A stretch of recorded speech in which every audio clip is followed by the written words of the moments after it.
너 큰 용사여 평안할지어다. 우리가 이 말씀을 가지고 당분간 하나님이 주신 말씀으로 함께 은혜를 나누고 있습니다.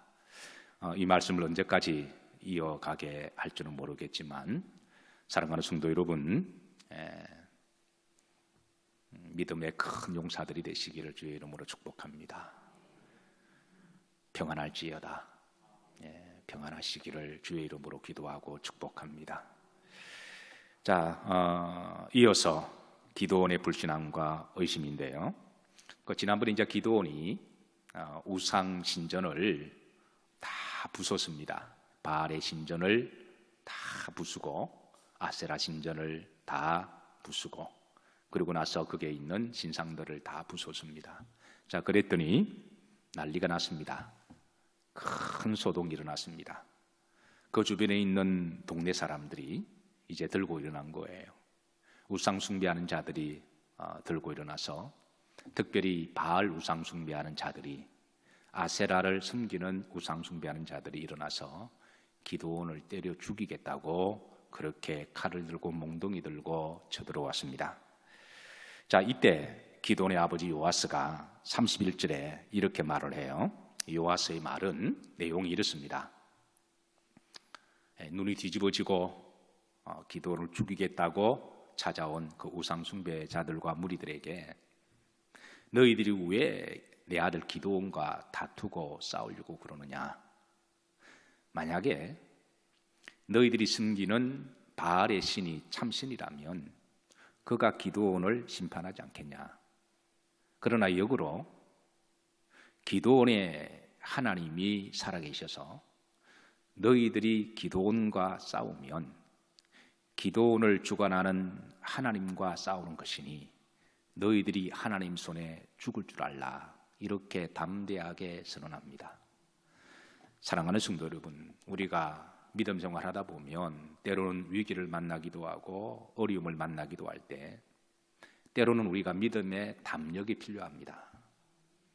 어떤 경우는 우리가 좀 조심해야 될 부분도 있지만 어떤 경우는 죽으면 죽으리라고 담력을 가지고 나아가야 합니다. 그래야 그때 하나님께 인정을 받고 또 하나님께서 그릇을 키워주시고 그래야 우리 믿음도 이렇게 맷집도 생기고 하나님이 우리를 다듬어 가셔서 큰 일을 하시는 하나님이세요. 보통 큰 일을 하시는 분들을 보면 평상시는 신중하고 조심하다가 결단을 내릴 때는 내리는 사람들입니다. 계속 눈치 보고 이렇게 하면 나중에 밥은 먹고 살겠지만 큰 일을 하지 못하잖아요. 우리 믿음도 그렇습니다. 우리가 때로는 내가 독박을 쓸 각오를 하고 우리가 결단할 때는 결단을 해야 되는 거죠. 그래서 요아스와 기드온이 워낙 당당하게 나가니까 워낙 담대하게 나가니까 이제 그 많은 무리들이 이제 소위 세상 말로 쫄았던 거예요. 그래서 저들이 감히 해치지 못하고 이제 그 다음부터 별명이 하나 붙여졌어요. 우리 믿음의 사람들이 믿음으로 대차게 때로는 나아가면 당돌하다고 하는 우리가 그런 오해를 받을 수도 있어요. 제가 미국에 94년도 처음 유학 가서 이제 아무것도 모르죠. 나이도 34살. 그런데 미국 갔더니 미국에 수십 년을 살고 시민권을 받고 영어도 잘하고 문화도 잘하고 성공했던 사람들이 많이 있지 않겠어요?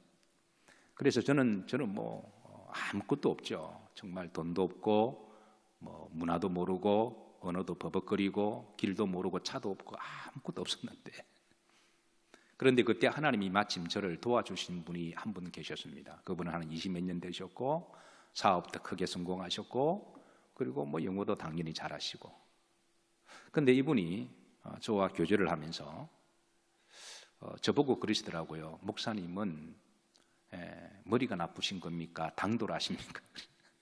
죄송합니다만은 그렇게 말씀하세요. 그래서 왜 그러냐 그러니까 목사님을 가만히 보니까 미국에 아무것도 모르시는데 너무 믿음으로 이렇게 대차게 하신 게 당돌하게 보이신다는 거예요. 물론 그분은 저보다 연세가 한 14살이 많으셔서 인생으로 보면 선배기도 하시고 또 제게 그렇게 말할 수 있는 또 그렇게 또 선배니까 그렇게 말씀하실 수도 있으신 거죠. 그래서 그분은 저를 정말 무시해서 그렇게 한 말이 아니라 그분이 나중에 참 목사님이 아무것도 가진 것도 없고 모르시는데 너무 담대하게 하시니까 본인이 볼 때 당돌하게 보이셨고 그게 때로는 그게 본인이 은혜가 된다라고 그렇게 말씀하셨습니다. 여러분 오해하지 마시고 들으세요. 어쨌든 우리가 믿음 생활하다 보면 우리가 조심하고 겸손할 필요도 있지만 신앙에 관한 한 분명한 뜻을 정하고 우리가 해야 되지 않겠습니까? 그래서 기드온과 여룹 그 아버지가 그렇게 하니까 그 다음부터 별명 하나가 생겼어요. 여룹바알이다. 이게 여룹은 대항하다라고 하는 뜻이고 바알은 바알신을 이야기하죠. 그래서 기드온은 원래는 기드온이라는 이름 자체는 풀이하자면 그냥 일개 농사꾼이라고 하는 이름입니다. 그냥 글자 그대로 하면 배다, 농작물을 베는 사람. 그러니까 한평생 그냥 농부의 아들로 태어나서 그냥 조그마한 지역에 그냥 삽 가지고 그냥 농사일을 하는 지극히 작은 소심한 사람인데 이번 사건으로 말미암아 기드온이 대담한 사람으로 그렇게 소위 별명이 생겨서 바알과 싸우는 배짱 있는 사람이다라고 소문이 난 거예요. 자, 그런데 재미있는 거는 사무엘하 11장 21절에 보면 이 여룹바알의 또 다른 별명을 여룹베셋이라고 그렇게 알려주고 있습니다. 앞에 보시면 여룹베셋의 아들 아비멜렉을 쳐 죽인 자가 이 여룹베셋은 나중에 이제 기드온을 이야기하거든요. 이게 이제 베셋은 수치, 부끄러움을 말하는데요. 그래서 즉 바알에게 수치를 준 사람이 바로 기드온이다. 바알 신전을 부수고 신상을 그냥 쪼개버리고 그리고 바알의 우상 숭배자들과 그리고 많은 무리들 앞에 워낙 대차게 믿음으로 당당하게 죽으면 죽으리라 그렇게 했더니 이게 이제 이 주변 사람들이 볼 때는 바알과 대항하고 싸우는 사람, 바알에게 수치를 준 사람이라고 하는 그런 별명을 얻게 됩니다. 자, 이 사건을 통해 하나님은 이제 그 소심하고 그 적은 기드온을 훈련시키시고 지금 점점 그릇을 넓혀가는 하나님의 훈련의 과정입니다. 하나님 우리 성도들을 이렇게 크게 쓰실 때는 이런 과정을 통해서 그릇을 넓히시고 그리고 훈련시키시고 다듬어 가시는 하나님이세요. 왜냐하면 그런 과정이 없으면 나중에 하나님이 큰 걸 주셔도 나중에 감당하지 못합니다. 주셔도 감당하지 못해서 다 빼앗깁니다. 빼앗기거나 아니면 누가 그냥 가져가거나 아니면 컨트롤을 하지 못합니다. 그래서 하나님은 항상 사람을 축복하시고 쓰실 때는 이렇게 다듬으시고 이렇게 지경을 넓히시는 그런 과정을 하나님이 반드시 하세요. 자, 33절입니다. 그런데 또 다른 위기가 찾아왔어요. 33절에 보시면 합독합니다. 그때의 미디안과 아말렉 동방 사람들이 다 함께 모여 요단강을 건너와서 이스라엘 골짜기에 진을 친지라. 자, 우리가 믿음으로 살면 하나님이 한쪽으로는 은혜를 주시고 또 그릇이 되게 하시지만 또 다른 한쪽에는 또 다른 더 큰 위기가 올 때가 있습니다. 이 기드온이 이 바알 우상 신전을 다 부수고 그렇게 했다고 하는 소문이 퍼지게 되자 바알과 아세라 신을 숨기는 저 미디안과 아말렉 족속들이 이제는 전쟁을 하기 위해서 쳐들어온 거예요. 이 또 다른 위기가 온 거죠. 우리 속담에 산 넘어 산이 지금 그렇게 온 겁니다. 그런데 기드온에게 이런 위기가 왔을 때에 하나님이 기드온에게 34절에 보면 뭘 주셨느냐 하면 따라서 하십니다. 여호와의 영이, 여호와의 영을 하나님이 기드온에게 주셨어요. 사실 기드온이 바알 신전을 부수는 것하고 아말렉 또 미디안의 연합 군사들하고 싸우는 것은 차원이 다른 문제입니다. 이게 바알 신전을 부수는 것은 동네 나와바리에서 그의 이름이 나고 소문이 난 사건이라고 한다면 이제는 국제 무대에 등장을 하는 거예요. 영적으로 보면 이거는 엄청난 사건입니다. 동네에서 그렇게 위기를 넘겼던 이 기드온이 이제는 미디안과 아말렉과 더불어 이거는 전쟁을 해야 되니까 이거는 또 다른 엄청난 위기라고 하는 거예요. 근데 하나님은 기도원을 이런 식으로 해서 점점 그릇을 넓혀 가십니다. 강하게 하시고 더 담대하게 하시는 거예요. 그래서 작은 동네의 촌부에서 그 동네에서 이제 바알과 싸워서 그릇을 넓혀 주시고, 이제는 이제 국제 무대로 나오게 하셔서 하나님이 아말렉과 미디안과 싸우게 하시는데, 이거는 기도원이 또 다른 문제거든요.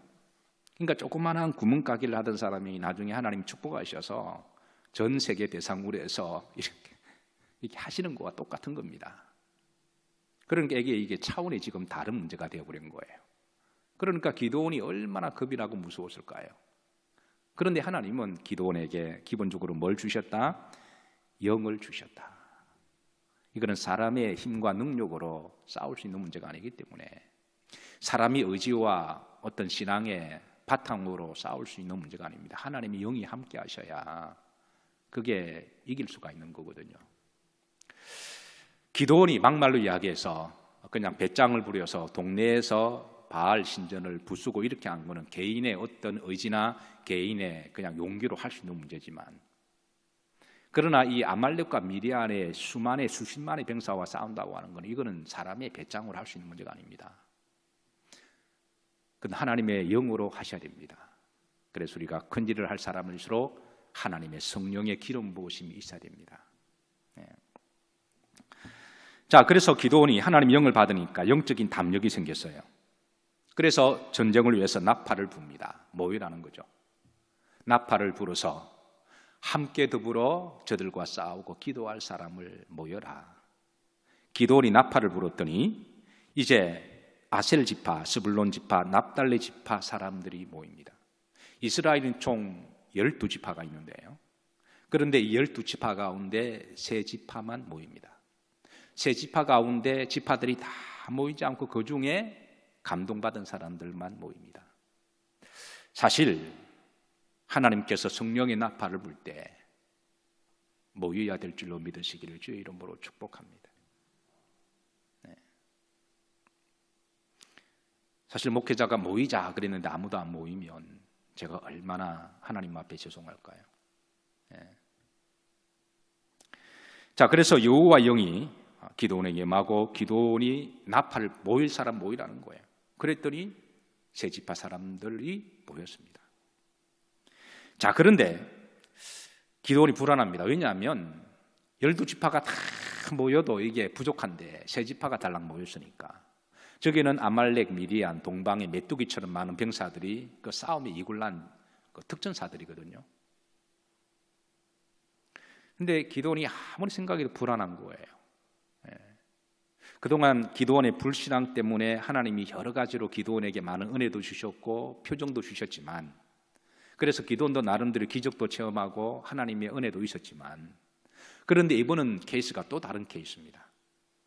그래서 기도원이 너무 불안한 거예요. 그래서 여기에 또 기도원의 인간적인 모습과 불신앙적인 모습이 나와요. 하나님 앞에 하나님이여 나에게 표징을 주소서, 그렇게 표징을 요구하는데요.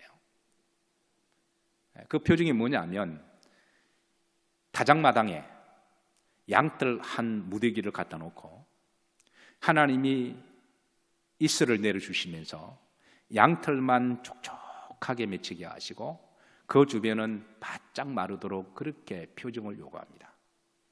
그 내용이 바로 이제 37절 말씀인데, 그렇게 하나님이 이렇게 표적을 사인을 내려주시면 제가 하나님이 구원하실 줄로 믿겠습니다. 그렇게 기도를 해요. 자, 그래서 38절에 보면 따라서 하십니다. 그대로 된지라. 오늘 시간 관계상 제가 일일이 설명하지 않습니다. 그 다음날 아침에 보니까 기도원의 기도대로 표징대로 그대로 된 거예요. 양털에게만 이슬이 촉촉하게 맺혀 있고 그 주변은 뽀송뽀송하게 되었습니다. 만약에 여러분들 같으면 이 표징을 보고 이제는 결단하실 수 있으시겠습니까? 그때 돼봐야 합니다. 그 상황이 또 돼봐야 사람 마음은 조삼모사하기 때문에.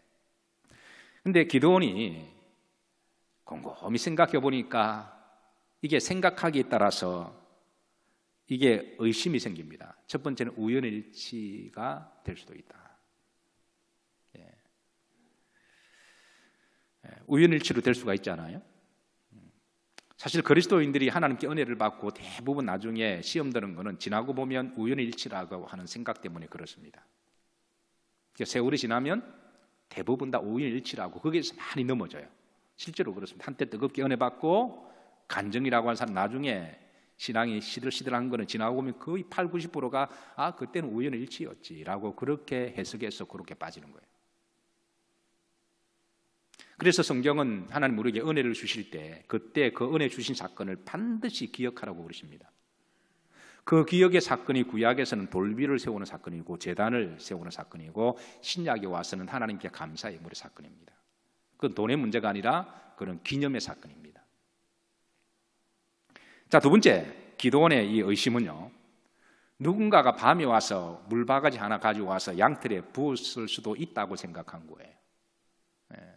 우리가 의심하기 시작하면 정말 한없이 의심할 수가 있습니다. 충분히 그럴 수가 있는 거죠.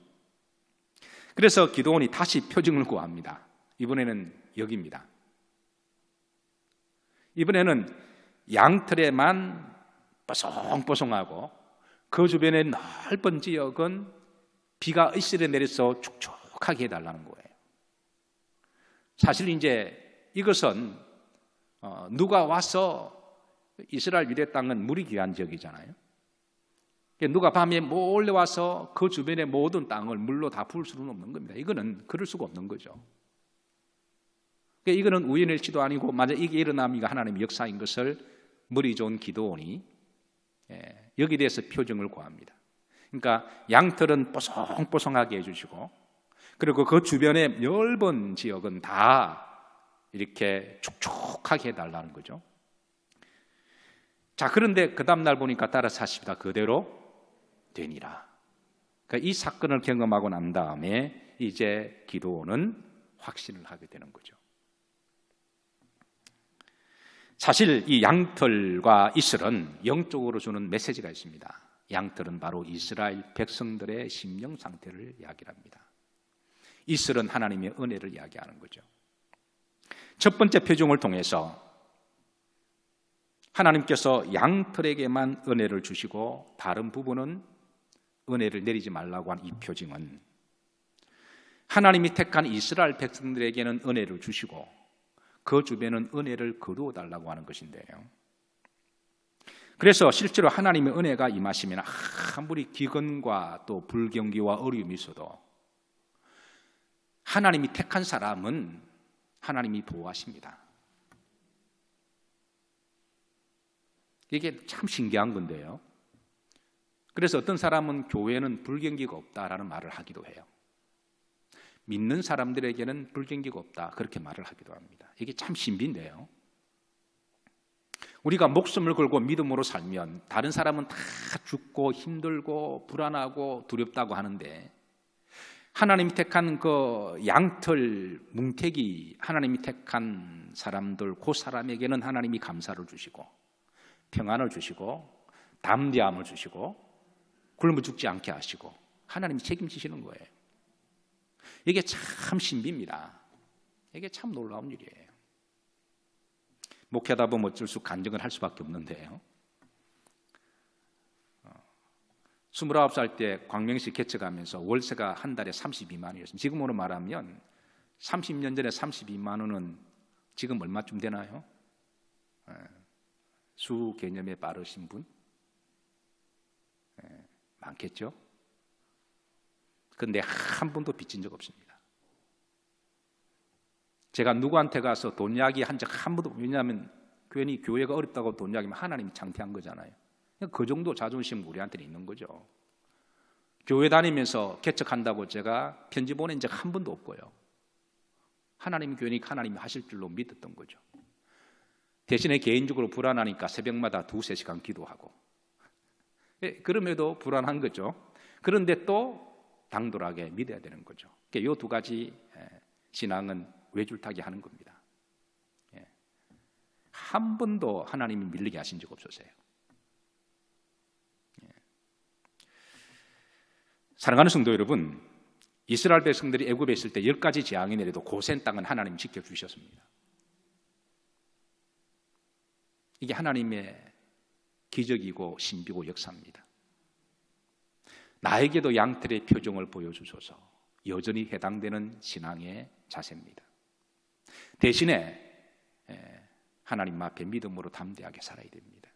교만하라는 말도 아니고 나대라는 것도 아닙니다. 하나님과 나의 관계에 있어서 우리가 그런 믿음으로 살아가면 아무리 어렵고 힘들어도 하나님이 지킬 사람은 지키신다라는 거예요. 반대입니다. 이번에는 양털에는 이슬이 없고 다른 지역은 풍족하다라는 거예요.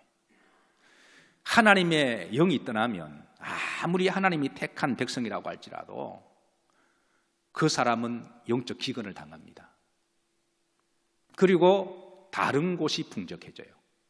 탕자가 하나님 품 안에서 풍족하게 누리다가 밖으로 나가니까 그가 얼마나 어려움을 당해요. 그래서 어려움을 당하다가 나중에 내 아버지 집에는 얼마나 풍족한고 그러면서 아버지께로 돌아가는 누가복음의 사건을 우리들에게 말씀해 주고 있습니다. 사랑하는 성도 여러분, 이 양털의 은혜가 있으시기를 주의 이름으로 축복합니다. 기드온이 이 사실을 깨닫고 이제 7장 1절에 보면 기드온이 이제 마침내 중반절에 보면 일어나라는 헬란말로 일어나다 중반절에 보시면 일찍이 뭐해서 일어나라는 말이 있죠. 일어나라는 말이 뭐라 그랬습니까? 헬란말로 아나스타시스라는 말이었습니다. 이거는 단순하게 부활의 영적인 궁극적으로 우리는 이제 부활해서 하늘나라 갈 겁니다. 그러나 우리 생활의 부활도 있다라는 거죠. 믿음의 부활, 우리 삶의 인격의 변화의 부활, 내가 새 사람 된 부활. 그래서 성경은 이 부분을 일어나다라는 말이 굉장히 많습니다.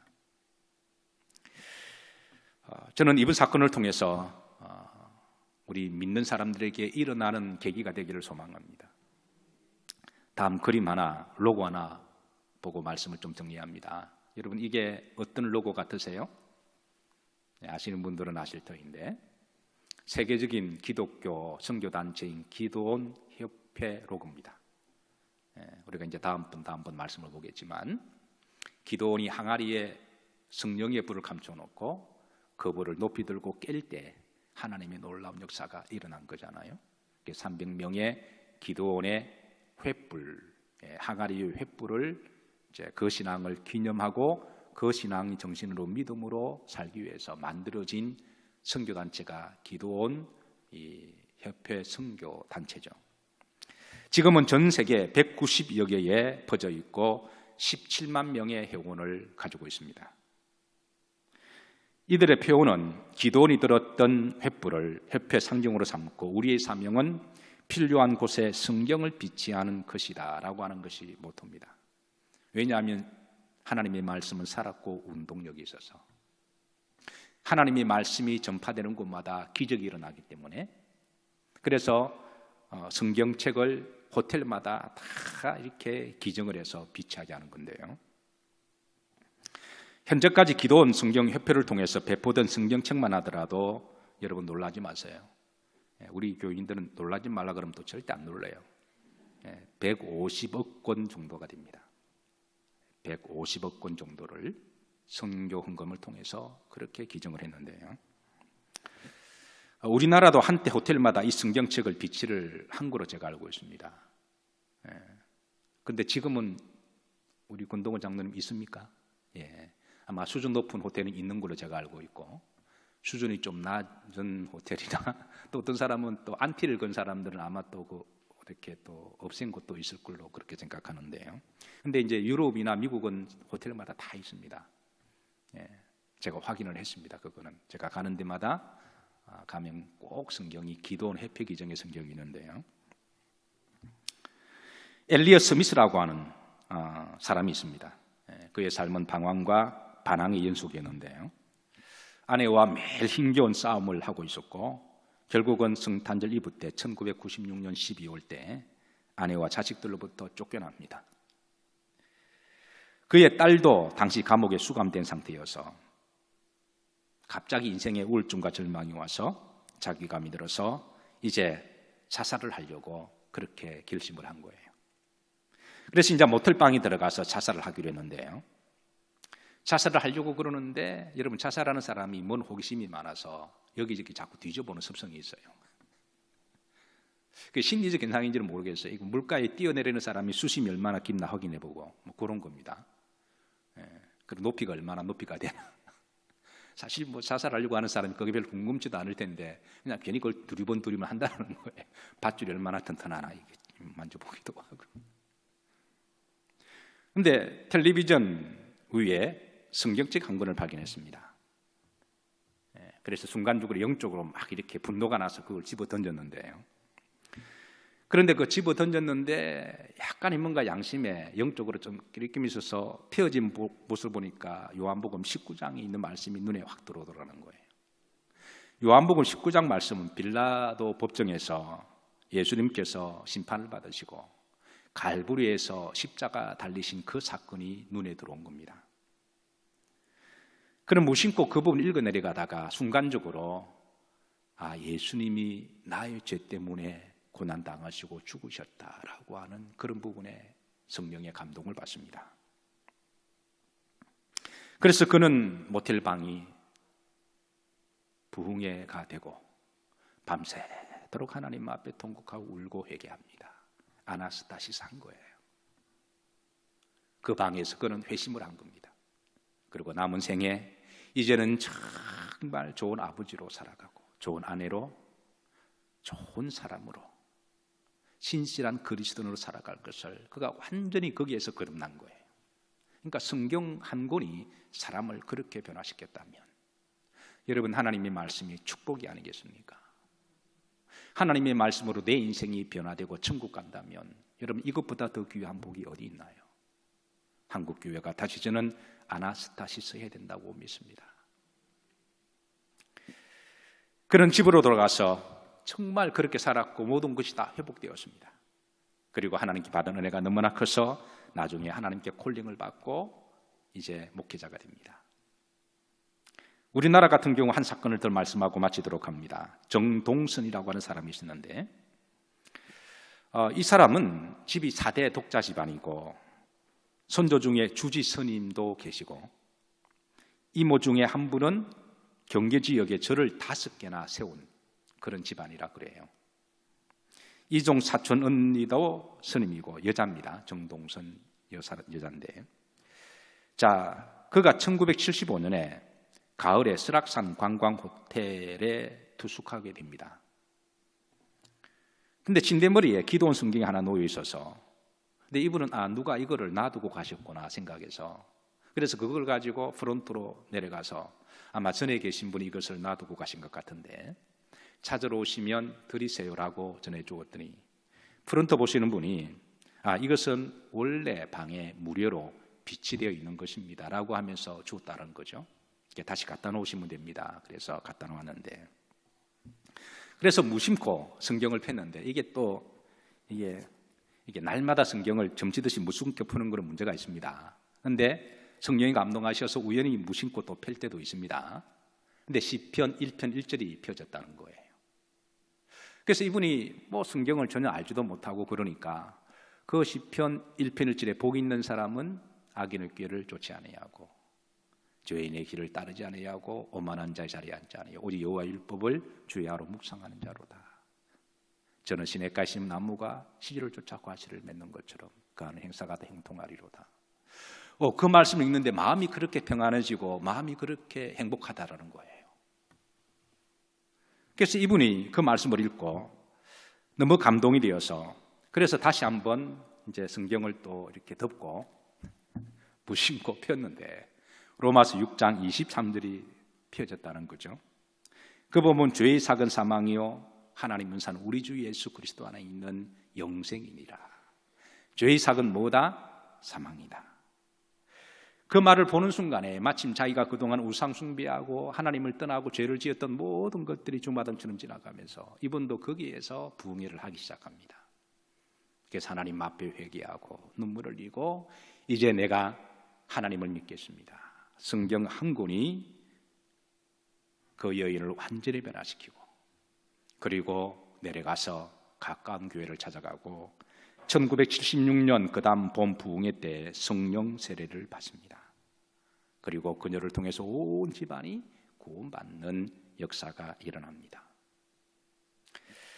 사랑하는 성도 여러분, 하나님의 말씀은 능력이 있습니다.